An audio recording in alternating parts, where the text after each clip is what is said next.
Hello and welcome to another episode of Raw Chatter. We are talking about all things addiction, recovery and reinvention.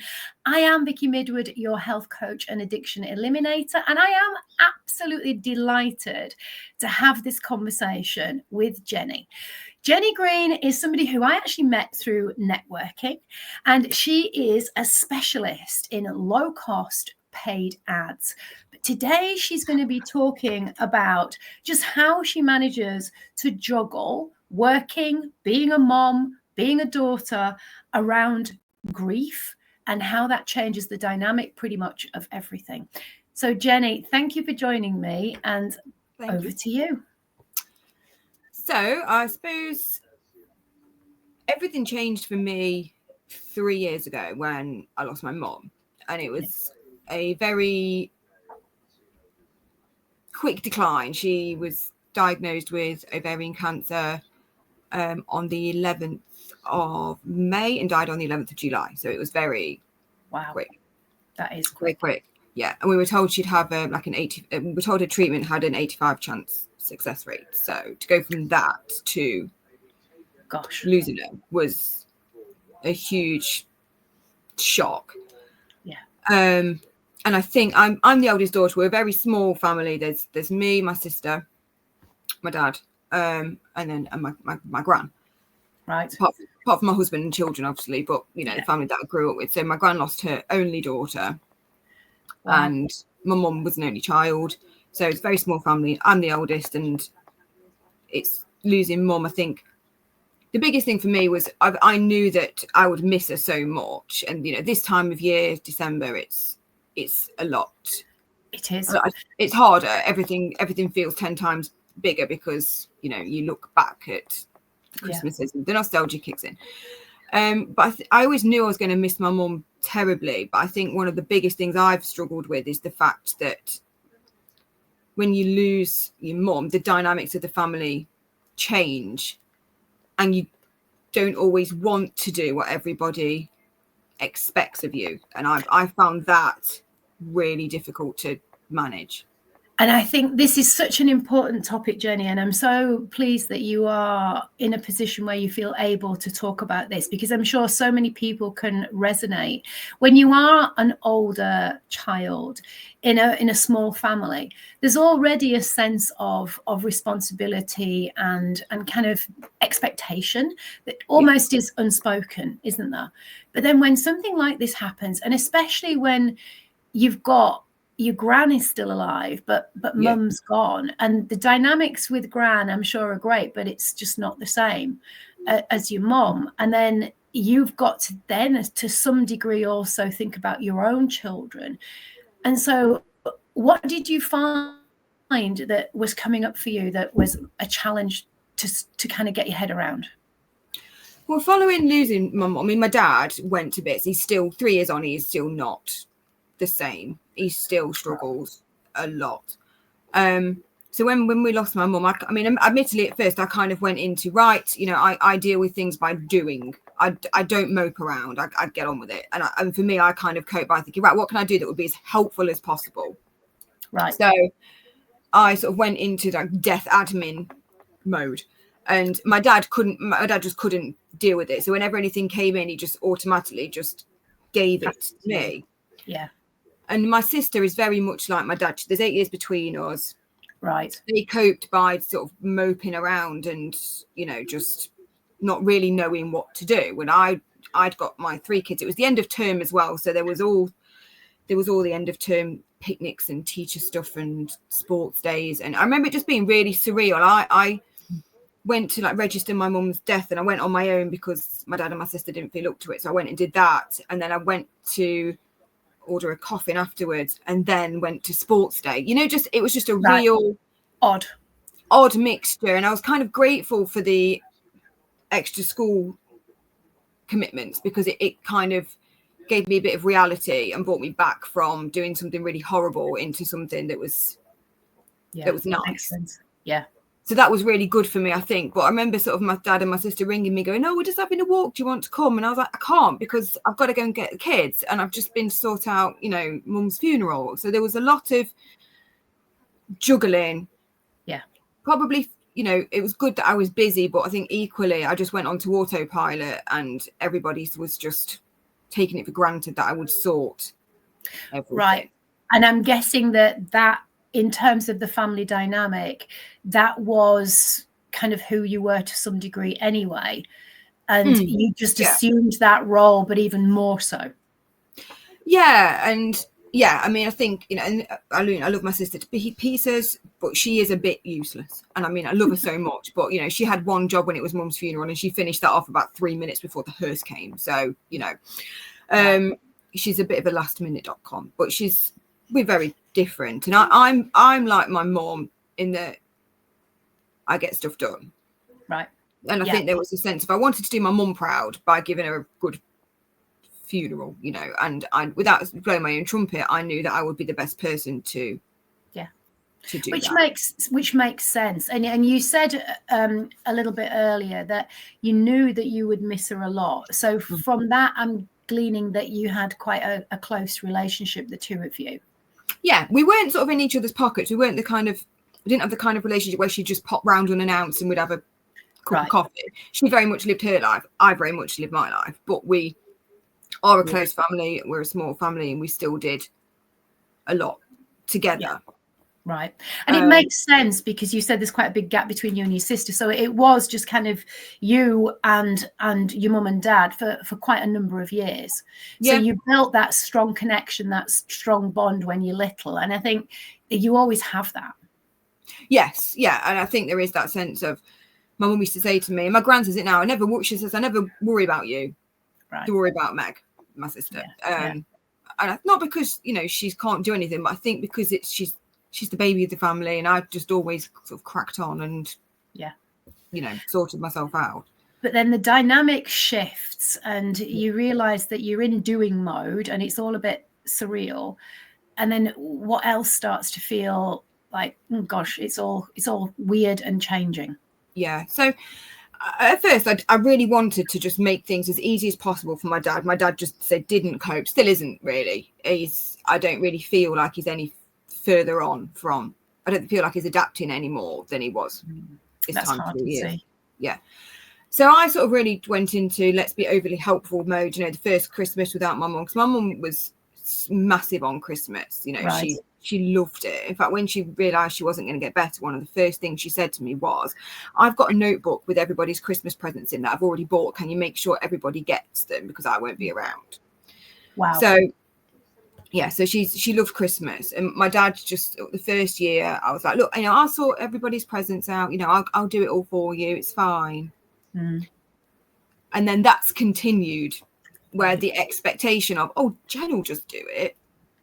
Right. Hasn't really stopped. And this year I sort of said, I'm not doing your shopping for you this year. Well done. To my dad.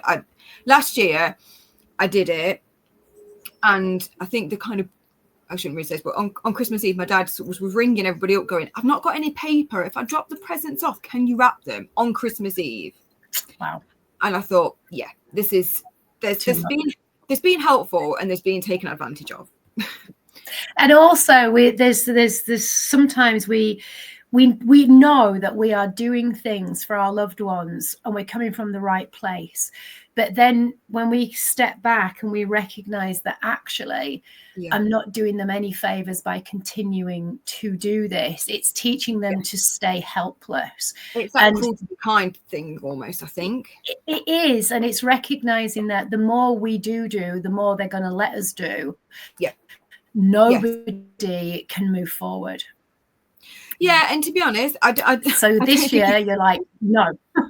Yeah, I was like, look, I'm not doing your shopping. I said, I'm busier than any of you. Like my sister hasn't got any children. I've got 3.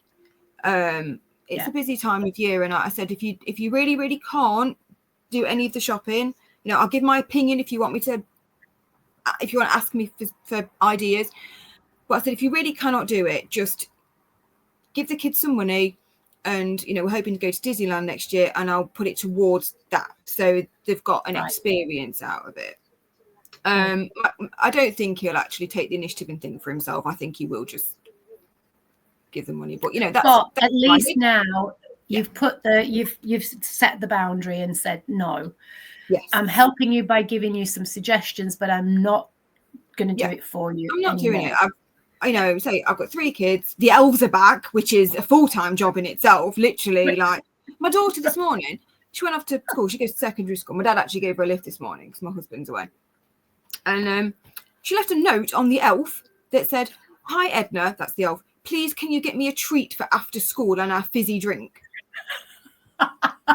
Oh, that's clever manipulation of the elves. I like it. Yeah. So that's the elves are a full-time job. And the boundary thing I found very difficult because I don't ever want to upset anybody, and I know my dad is struggling more than anybody, and he can't get out of this kind of hole that he's in. I don't think you ever get over anybody, but I do think people gradually adapt. Yeah, they do, and it's so difficult because when you lose your first parent, it's such a new experience for everybody. Like nobody knows how they're going to feel, and you can have done all of the research and reading around grief, but when it actually happens, you genuinely don't know. And this is where your journey is not the same as your sister's, and your experience is not the same as your dad's. And I think it's so important to recognize that sometimes we have to point our family members in a different direction of maybe getting some help with a grief counselor, or just joining a group where they can talk about it. I mean, death cafes, I don't know about the name, but it says what it is. And I've not heard of that before. Yeah, it sounds. But this is where people can actually go and recognize that it's okay to talk about stuff, and you're in an environment where actually, you can be helped to think and feel in a different way. But if you're just staying on your own and you're just going through the same thought processes, you can't pull yourself out of it. And as a family member seeing that happening, you're a little bit too close yourself because you're going through your own stuff to be able to know how to help them. And so this is where sometimes you do have to, I think, get to the point where you've gotten to and just gone, I can't actually do any more. And I need to look after me, but try and just kind of drop the odd hint or seed, or, leave a leaflet or phone number or something. And maybe they'll take the initiative. But it is such a challenge because you said something that's really important. I just want to go back to that. You never want to upset people. No, and that's one of the hardest things I've found with losing my mum. So my dad still won't stay in at night on his own unless he really, really has to. He makes a plan for every night of the week. He doesn't, he barely drinks. It's not that he's sort of doing anything like that, which is good. But he cannot stay in unless it's like a last resort. So he makes plans for every night of the week, and he gets very panicky if he doesn't have an arrangement. Right. Which is difficult because when we first lost Mum, my dad would ring me up and be like, "Can I come for tea on Thursday because I've got no plans?" And I remember once we've been away, first proper holiday after losing my mum. I think it was the year after. And I remember we'd been to France. I was just getting off the ferry and I got a text from my dad, "Can I come round for tea tomorrow? I've got nothing on." And I remember just thinking I remember bursting into tears in the car and saying to my husband, "I'm not even set foot in England yet, and he's already asking." And it's like when you get off holiday, you've been away with 3 kids for a week. The house is it a holiday? I want is to have somebody around for tea. Like I won't be able to get through the door because of washing. And I remember just feeling so upset that I was like, I've not even got back, and you're already inviting yourself round. And we've gone back to this, I've got no plans, will you have me tonight situation. And I remember thinking, no, this can't go on, because sometimes I don't mind having my dad round, but then other times, he'd invite himself round, and I'd think to myself, I love you so much, but I just don't want anybody round tonight. I've had a busy day. I've been working. The kids have been dancing after school or whatever. The last thing I want is to have somebody round. I just want to sit and have some time for you, decompress a bit. So it did get to a point where I did start to come up with excuses and say, actually, tonight's not a great night. for me, but what nights are you free next week? So then at least I can kind of plan a bit. I don't like to have stuff dumped on me at the last minute. I like to know what I'm doing like a bit in advance. So I kind of stopped saying yes all the time, or you know, and I'd say, how did that feel for you? Was it hard for you to do that, or did you go, actually no, this is necessary? Bit of both. I felt better for me because I do need quite a lot of time to decompress. I'm not one of those people that can be around people all the time, and if I've had a busy day, I don't always want people around at night. So I felt better for me, but then I'd spend the whole night feeling guilty about it, thinking, oh my god, you know.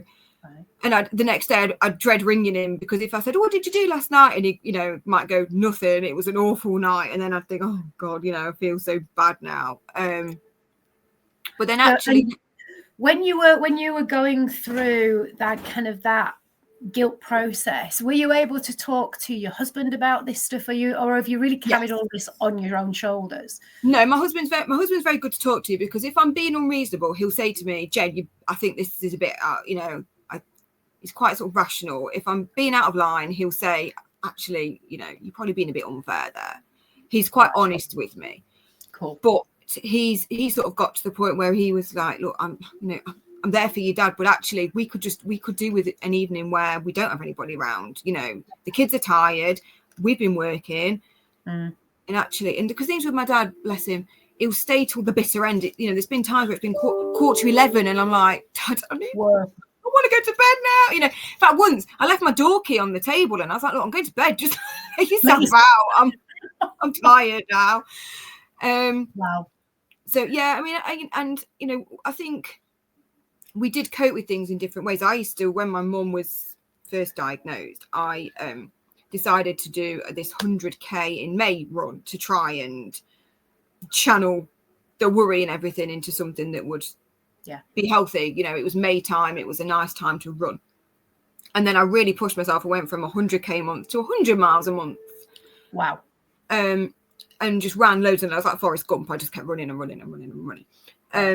And it really helped me. And I like being on my own when I'm trying to process stuff. My dad and my sister are very different in that they like to be with other people when they're processing stuff. And I think that really kind of became very obvious when we lost Mum, because the dad hates his own company and was trying to fill every evening, whereas I was getting frustrated because I was trying to go for a run and he'd keep ringing me, and my sister would keep ringing me. And it got to the point where I just thought, no, I'm running, you can wait an hour. Like, you know, this is so important, I think, for people to hear, because it's recognizing that everybody processes things differently, and we don't necessarily really understand that until it comes to a family event that affects everybody.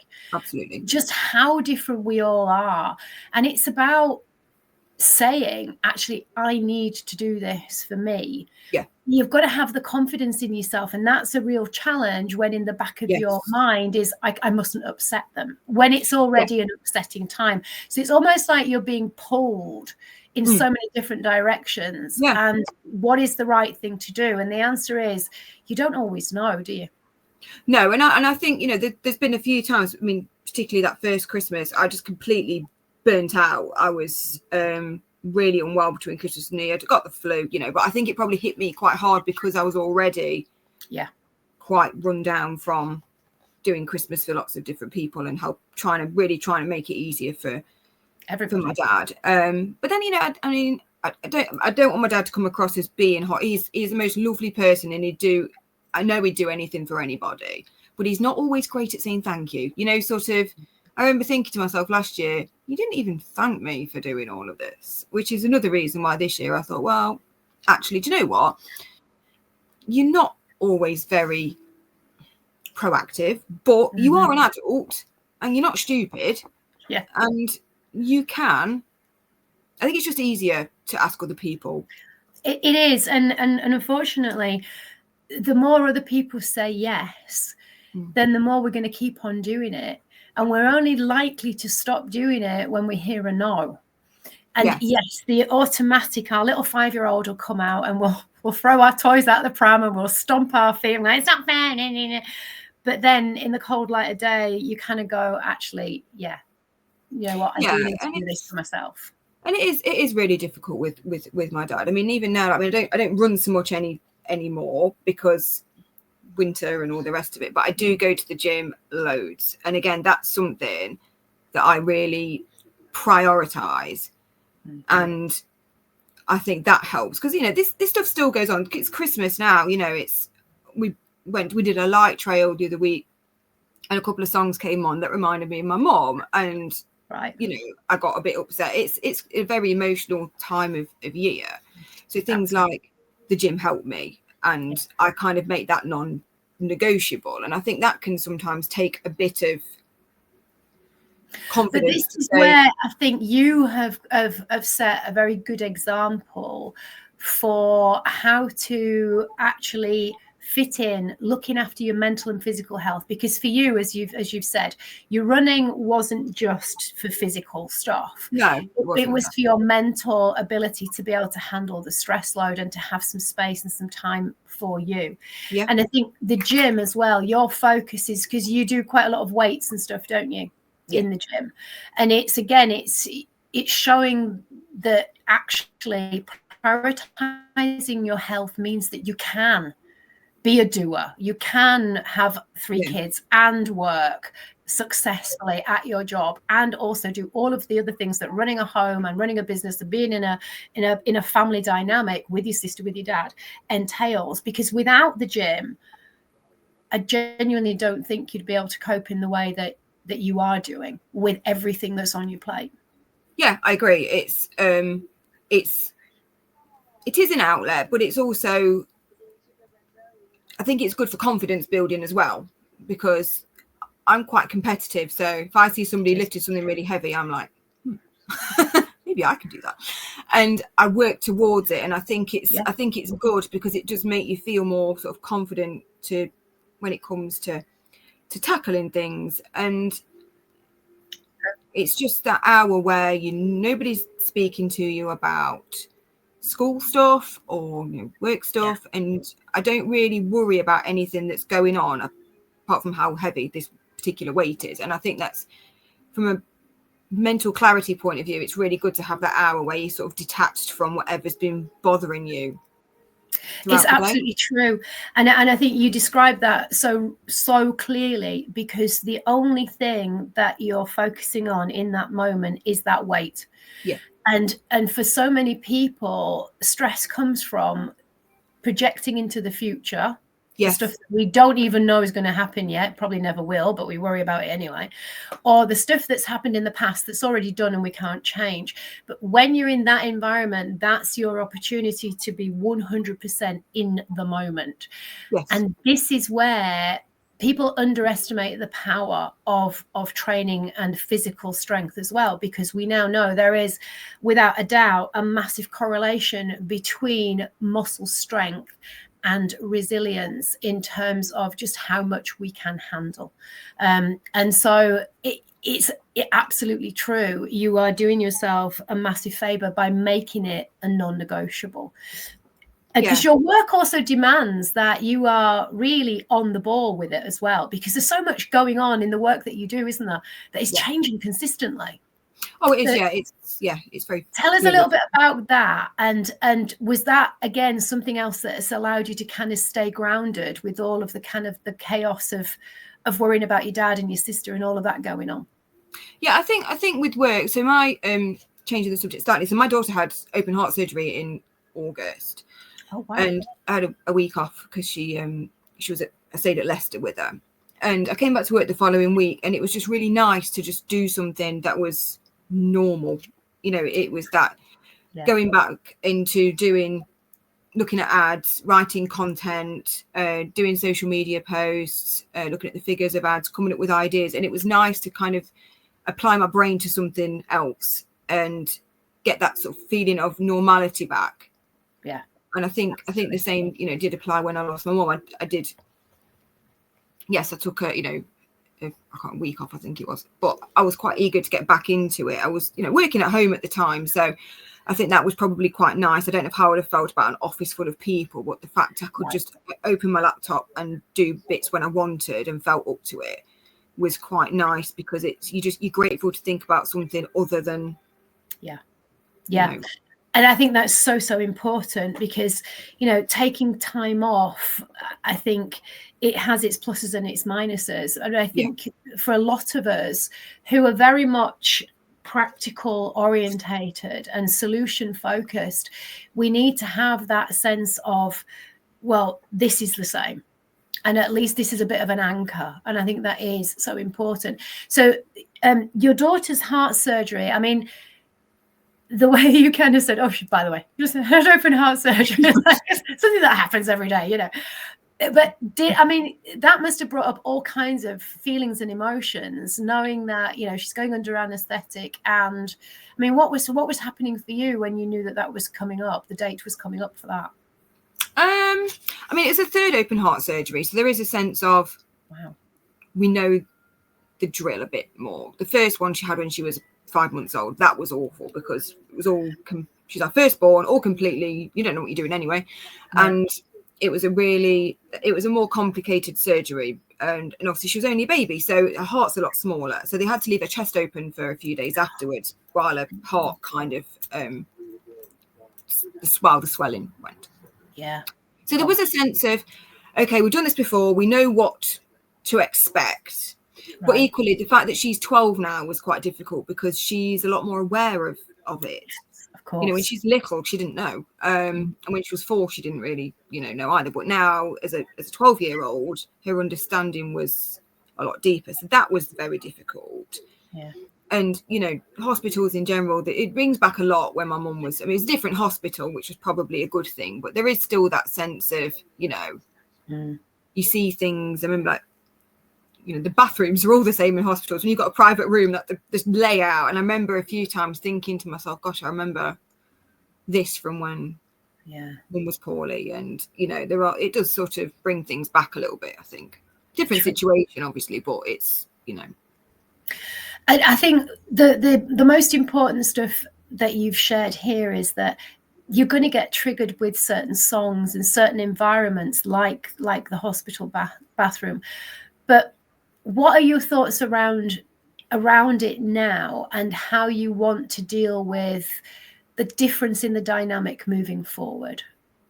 I think for me, it's trying to strike that balance between being there for people, helping people, but not to the point where it burns you out. Yeah. I'm happy to help with things, but I can't let it take over how I function at home with my kids. Yeah, absolutely. And I'm not a perfect parent. I lose it at times. What's one of those? My kids, but they're really annoying sometimes. They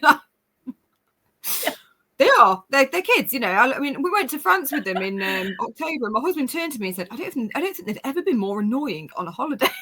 We had the best time, but they were well annoying. Stuck in a car with them, for hours, and it was like, I got there and I thought, oh God.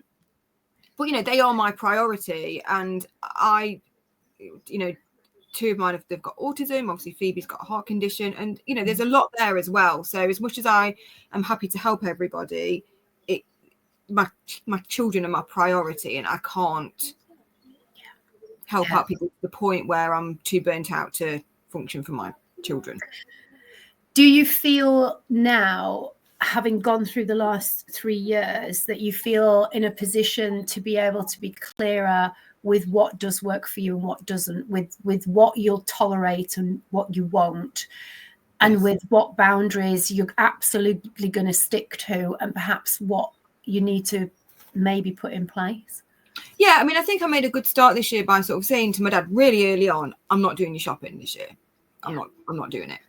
I can give you advice, but I'm not doing it. If it's up to you whether you want to attempt it, or if you want to just say I'm not doing it, we'll go with the cash. And if so, that's fine. But I set my stall out early with that, and I think that's the key Because my dad won't plan, you know, he's the kind of person who'd turn around to me on 23rd of December and go, so what are we getting your sister then? And it's like, well, nothing, because too late. Yeah, because you can think for yourself.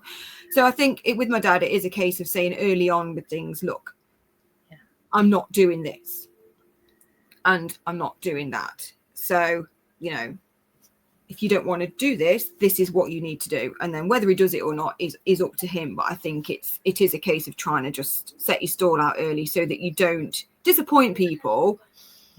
And, you know, they'll have their expectations and I need to nip them in the bud early. Yeah, absolutely. And I think that's such an important message to get across. It's don't wait until it's too late, because that's when the guilt is even worse. And then you're kind of kicking yourself. Why didn't I do it earlier? And which doesn't help anybody. So what are you actually looking forward to then this Christmas, if you are anything looking forward to? See, I've got a real love-hate thing with Christmas. Like my mum, I found what I find really hard this year is the little tiny Jen from the 80s that stood next to the brightly coloured tree in a little onesie. I miss that sense of going home for Christmas and the coziness of Christmas that my mum represented. Right. You know, there's just that thing of the little version of me misses her mum at Christmas. And the kind of like fuzziness, you know, I'd open the door on Christmas Day and she'd have she'd be cooking Christmas dinner and she'd be like, do you want a drink? And, you know, you'd have Christmas music on and it was just like a big kind of hug. Yeah. And I miss that loads, because my dad won't put a tree up, nothing, he won't do anything. Wow. Literally, you know, he might send a couple of cards to us, but he won't even put his name on the card because he can't put just his name. So he'll do nothing. And that's, you know, that's up to him. So I missed that. But then at the same time, I'm looking forward to decorating the tree with my kids this weekend. And I really do try and make it as nice for them as possible. Saying that, my 6-year-old wrote a Christmas list the other day, unaided. And I was reading it. I said, when you say carriage, do you mean a toy carriage? And she went, no. Real one. As if to say, why would I want a toy one when I could have a real one parked outside? So I've got to try and sort that out. Talking about expectations, like Christ. Fantastic. My dad sorted it out and I've got to break it to a 6-year-old that she won't be having a horse and carriage for Christmas.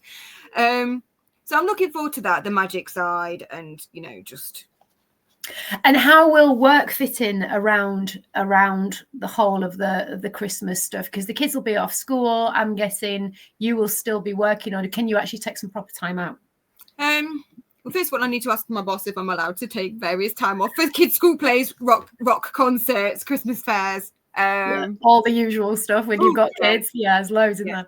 So, I mean, I'm not having loads of time off because I had to use quite a lot of holiday for like my daughter's operation in the summer. Nice. But I'm having Christmas Eve off, Christmas Day, Boxing Day, and then I think it falls. So the Saturday, Sunday is after Boxing Day. So I'll get like 5 days, and then I'll work at home in between Christmas and New Year. So I did it last year and it actually worked out quite well because I'd rather save my holiday for when I can actually do things with it. And actually, between Christmas and New Year, we don't tend to do loads. We just sort of hibernate, the kids play and just wind down. So for me, just working at home in my pajamas and amongst the presents, it works quite well for me. So I don't mind that at all.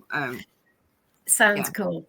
So if people are interested in what you do and how you work, where do you hang out? Because obviously social media is your thing. So where do people find you? So I'm on LinkedIn. I'm on there and I post quite a lot about marketing and kids and juggling both. And like the other day I compared my son to a Facebook ad and explained why. So I quite like to tie the two together. Or email me. My email address is jenny@2222marketing.co.uk. So either or. Fantastic. So we will put all of the links in the description if you're watching on YouTube, and in the show notes if you're listening on Apple or on Spotify.